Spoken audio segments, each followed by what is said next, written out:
দেখলাম এক সমন্বয়ক লাইভে এসে বলছেন যে আমরা এত কষ্টের পরে এমন একটা স্বাধীনতা পেয়েছি যেখানে আমরা মন খুলে গালাগালি করতে পারি। তো আসলেই শোনা কিন্তু সত্য, গালাগালি করতে পারি আমরা। আমার মনে হয় হাসিনা যদি জানতো যে এই বাঙালি তাকে শুধুমাত্র গালাগালি দিতে পারে না বিধায় ক্ষমতাচ্যুত করলো, তাহলে সে নির্দ্বিধায় মেনে নিত যে ঠিক আছে, তো আমি অনলাইনে লাইভে আসি, তোমরা আমাকে কমেন্টসে গালাগালি করো।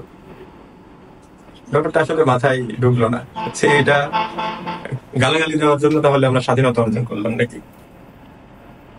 স্বাধীন দেশে আসলে সবই স্বাধীন অনুযায়ী চলছে, যে যাকে পারছে ক্ষমতা অনুযায়ী লুটপাট করছে, তারপরে দখল চাঁদাবাজি সবই চলছে, দেশ তো স্বাধীন।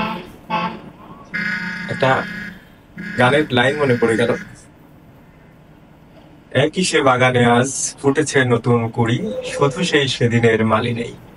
আসলে আমাদের অবস্থাটা হয়ে গেছে এরকম, একটা মাংসের দোকানে একটা ছাগলকে অলরেডি জবাই করে তার চামড়া চুলছে কষা, আরেকটা ছাগলকে পাশে দড়ি দিয়ে বেঁধে পরেও প্রস্তুত করে রাখছে যে পরে ওকে কাটবে, কিন্তু ওর সামনে কাঁঠালের পাতা দেওয়া আছে। আরো পাশে কি হচ্ছে, ওর যে গোত্রের আরেকজনকে জবাই করছে, ছিলছে, মাংস কাটছে, এদিকে খেয়াল নাই, কোনো ভ্রুক্ষেপ নাই। ও ওর মতো করে রিল্যাক্সে পাতা চাপাচ্ছে। তো আমরা তো মানুষ, আমরা তো আর ছাগল না যে আমরা পাতা খাবো।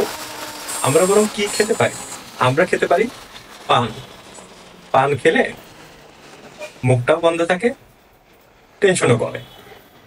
পান খাওয়া